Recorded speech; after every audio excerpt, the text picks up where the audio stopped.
Hello, my name is Tina Overby.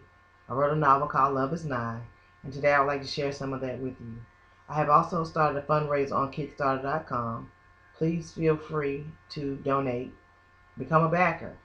I would like to see this in stores. I would like to see this in your collection. Also, you can feel free to leave me comments. I would love to know what you think so far. I will give you snippets from inside the book, not whole chapters, just little pieces, bits and pieces that I felt was necessary to put in place for you can get a so you can get a feel of the book. So here it goes. The introduction. I crept up slowly like a detective and ducked down behind the bushes. I peeped in the window. The room appeared empty. I stood up slower to get a better look.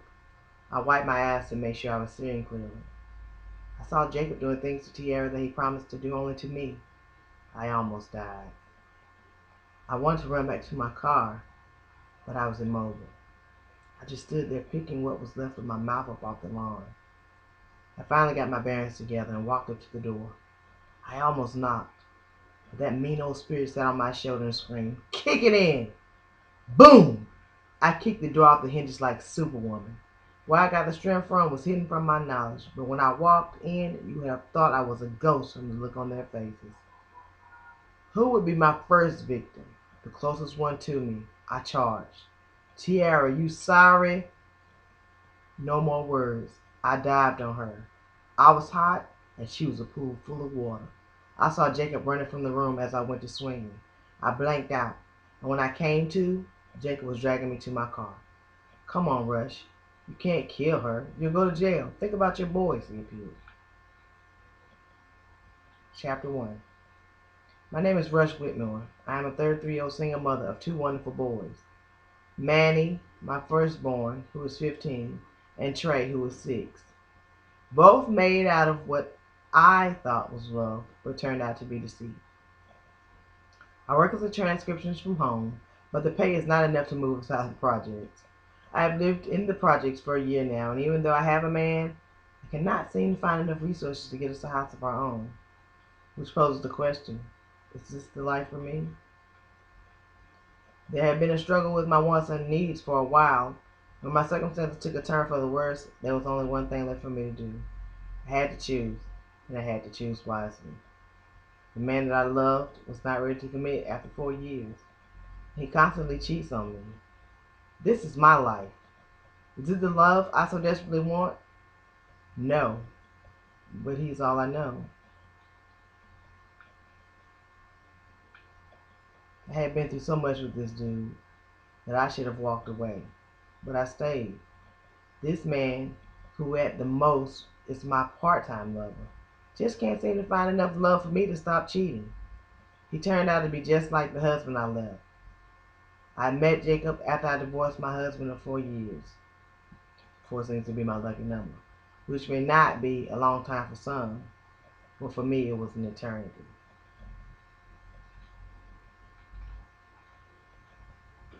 I was right in the middle of thought when the phone rang.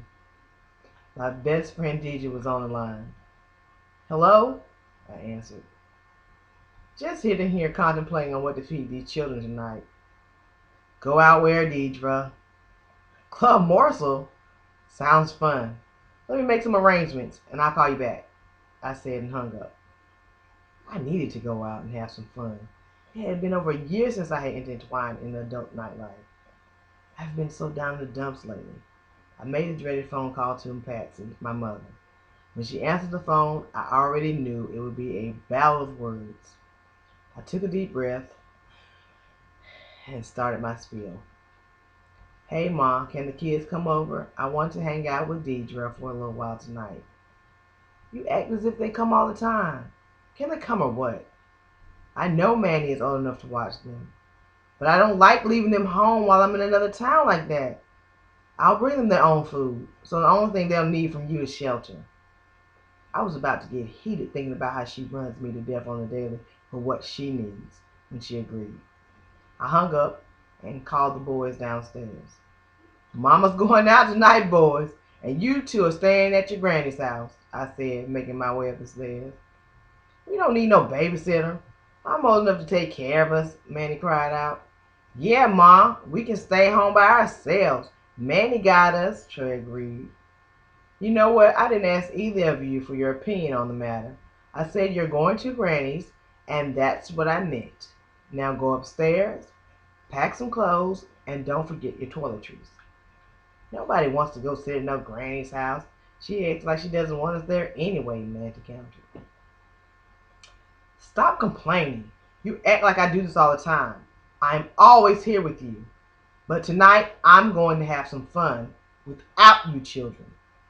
Are you going to complain on the one night I decide to go out? Fine then. I won't go out. And you all don't have to go to your granny's house. Ma, we were just kidding.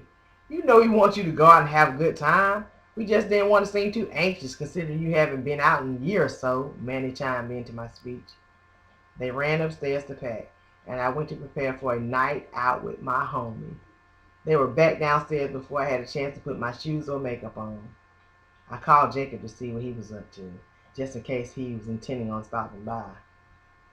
He told me he was staying at his mother's house because he was so tired from helping her move.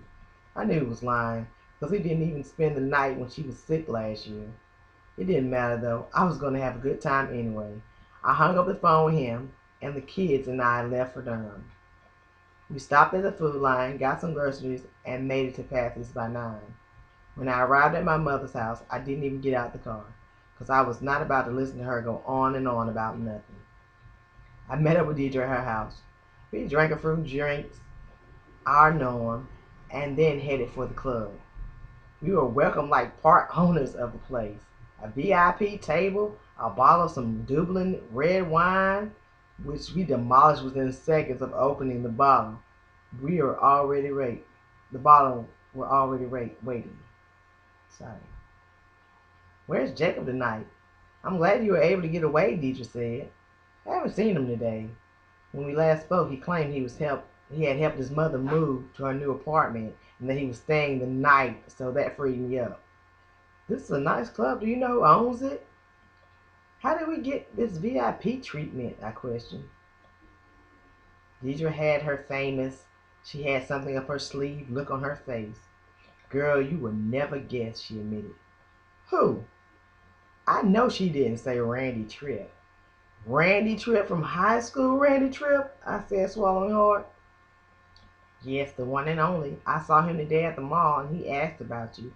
Told me to bring you to his club tonight, and that's why we got in on the VIP list. He's looking good too, girl. He said he'd find us before the night was over, she said with such vigor.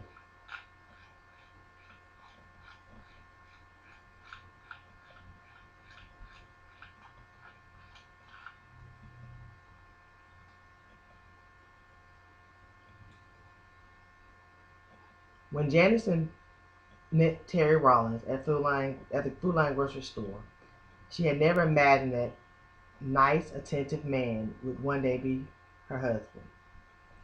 She had not even noticed him or had a second thought about him after he bumped her cart, but he was persistent. Janice always thought she deserved to be a homemaker.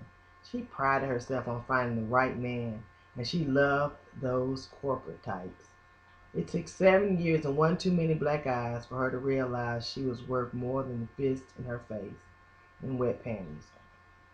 She had just broken it off with her married lover William Denton, who she until that time didn't know of his marital status. Excuse me, she said, looking through her dark shades. She didn't even notice that he had ran into her. I know it must be hard trying to see through those dark shades you're wearing, he joked. She couldn't say anything to counter his smart remark, because that was definitely true. She apologized again and walked off. She wasn't in the mood for his silly antics. Terry followed her through the store, trying to express regret. He hadn't grasped that she must have been wearing shades for a reason. He finally caught up with her on the meat aisle. Excuse me, please stop. I want to apologize for my larking about, Terry expressed. I accept your apology, sir, but if you'll excuse me, I have to be going. I have to get home to my child, Janice offset. Okay, I understand. My name is Terry, by the way. Janice. Nice to meet you, Janice. Please take my card. I don't want to seem too forward, but can I take you to dinner? Terry couldn't resist. Janice lowered her shades. Do you see my eye?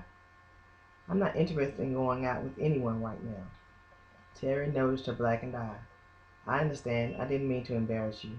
We can wait until you have healed from your incident, inside and out. I am a very patient man. Use my number if you need me for anything, even if it's just to take me up on my offer. Give me a call. Take care of yourself, Janice. I hope to hear from you someday. Janice couldn't move. She just stood there thinking what kind of man she had just encountered. It was not 2 weeks before she had to take him up on his offer.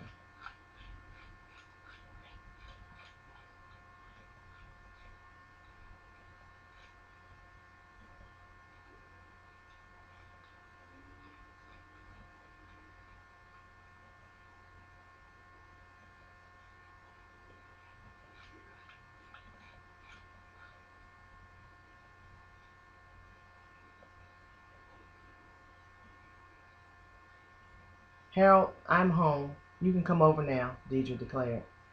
I'm right up the street from there. I'll see you in 5 minutes, Harold replied. As soon as he walked in the door, a feeling of fear washed over me. Deidre knew she had made a mistake, but she didn't want him to sense her trepidation. Harold had never raised his hand to hit her, but this was not the same Harold. He hadn't shaved, no haircut, and his clothes were dirty. It was like he had been living outside without the necessities of a normal everyday life. Is this your new look, Harold? I asked, trying to lighten the mood. He didn't say a word, just stood there like Jason from Friday the 13th. Then it happened.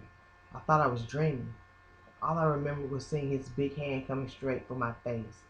When I came to, I heard my phone ringing. I crawled across the room to the couch where my purse was lying. I managed to get my phone. Hello. I could barely move my mouth. Deidre, where have you been? I've been calling you for 3 hours. Don't tell me you and Harold have rekindled some old flame, Rush joked. Rush, come get me. I'm bleeding, I said. I know she didn't say she was bleeding. Where are you, Deidre? Did you make it home? Yes, her. Rush had never drove so fast in her life. She prayed that the police were nowhere around and that her friend was all right. Rush had the spare key and let herself in. What she saw shocked her mouth open. Deidre lay in her own blood unconscious. Rush hurried to her side, brought her back to consciousness. She wanted to know what had happened, but took Deidre to the hospital instead. Rush called Jabarius on the way. He was there when they arrived. He carried Deidre into the hospital and demanded someone help her now. He finally settled down and asked me what happened. All I can say is that she was supposed to meet me for drinks, but she never showed. When I finally reached her, she told me to come get her. She was bleeding, and that was the extent of all I knew. I thought about who and why someone would do this to her. I remember she said she was meeting with Harold. That bastard. I'm going to call my cousins once I know for sure he's the culprit.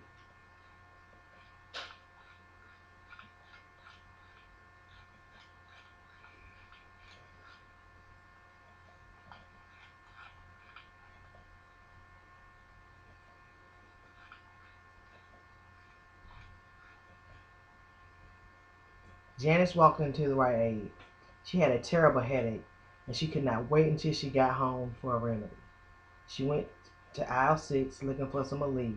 Her head was hurting so bad she was not paying attention when she bumped into someone. Excuse me, she said without looking up. Oh, you're good, the person responded. When she heard that voice, she instantly knew she was in trouble. William. She tried to keep her cool in the midst of this turmoil. She backed up 2 steps. She didn't want to look at him. She told herself she would kill him if she ever saw him again. You act like you don't know me, Janice. I have been looking for you for a long time now. We have some unfinished business, he spewed. Janice looked down to make sure she didn't bump into anything. She made sure not to look directly at William. She managed to get to the center aisle and turned to run as fast as she could. She feared what he would do to her. She just wanted to get in her car. Just as she took the step to dash, he grabbed her arm. "Don't walk away from me," he whispered. He didn't want to draw too much attention to himself.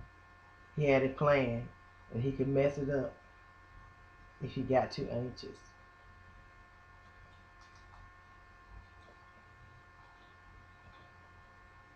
"William, let me go. I am through with you," she reiterated. "No, you're not through. Not yet. I was thinking we can go somewhere and settle an old score. You had me explain to my wife why I had to go to the hospital.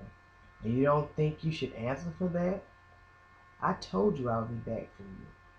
I see you went and married a preacher. Well, you had better see if he can pray away the torment that lies ahead for you. I know where you live, attend church, get your nails done, and even where you volunteer your time. I will wait for the perfect time to strike, unless you want to take me up on it right now. Come on, let's go back to my room, and let's do it for old time's sake."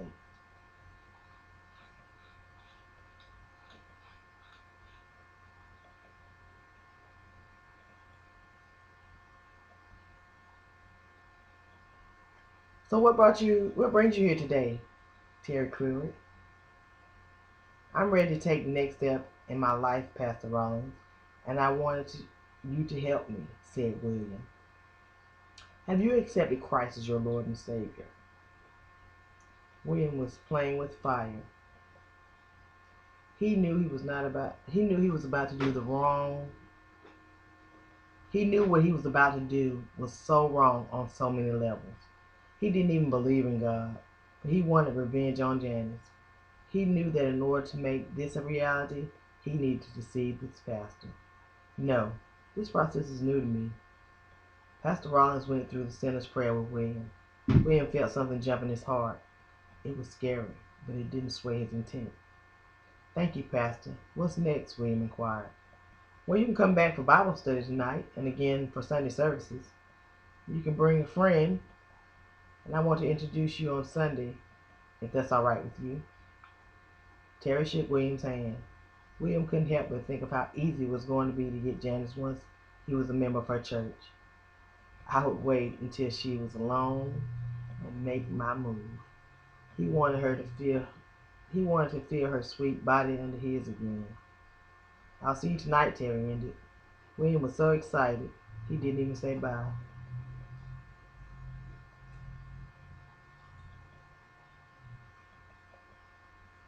"Harold, we're going to Bible study tonight to put phase 1 of 2 of our plan into action. Be ready by 6:30. Call me when you get this message." Making Janice miserable was all William could think about. Jacob missed Rush. He hadn't been with her since the day she caught him with Tiara. He was determined to know once and for all, what Tiara was talking about. Every time he called Rush, she acted distant. He was very suspicious of her actions and was on his way to Tiara's house when she called. Jacob pulled into Tiara's garage. She couldn't wait until she could get her grips into her nemesis aficionado. Jacob walked into Tiara's house, and it felt like deja vu. It was like Rush's place in a different neighborhood. What in the hell was wrong with this girl, he thought. She wanted everything Rush had, even down to the bathroom.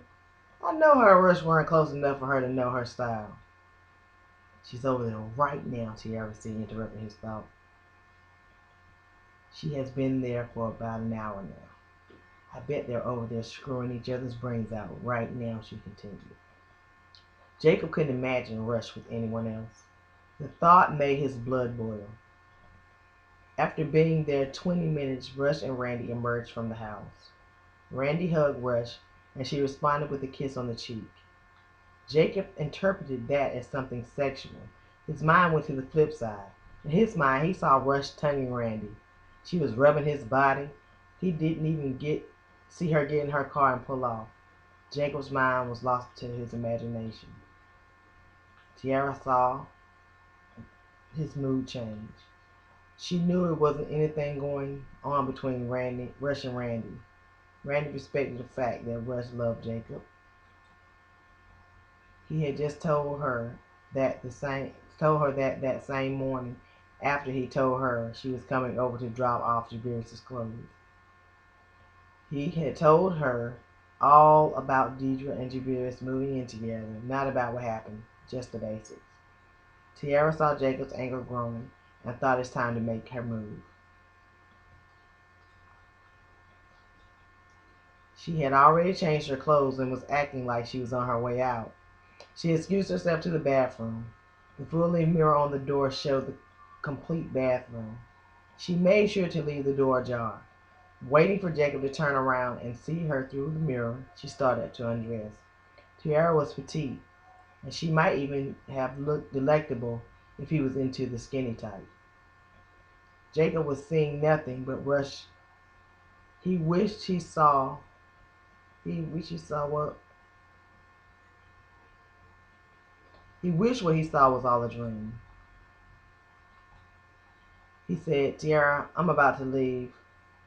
I'll see you later." Tiara knew her plan was about to fail. She had to improvise. She exited the room totally nude. She was all over Jacob, kissing and touching him in a way he hadn't felt in weeks. He couldn't resist. He laid her on the couch and thought about Rush. He was engulfed in the moment, calling out her name, and all when he heard the door bust open. He thought he was dreaming when he saw Rush coming at him. He dashed to the side and she landed on Tiara. He couldn't move. He watched the woman he wanted to be with pounce on the one who wanted him. He finally pulled her off of Tiara and managed to get her out of there. When she realized it was him holding her, she snatched away. She was done. The hurt in her eyes let him know. He tried calling her that night, but she didn't answer. Deidre sat in the hospital room wondering how she ended up in this situation. I know Harold was seeing someone. He saw me the day I saw him with Rita and Tasha. I know I am not the type to make, he knows I'm not the type to make a scene, and I was glad he had moved on. It made it easier to fall in love with Jabirus. The best night of my life was the night I met Jabirus. He took away all the pain I felt from Harold's betrayal. As Deidre pondered her next move, Pastor Terry and his wife Janice walked in.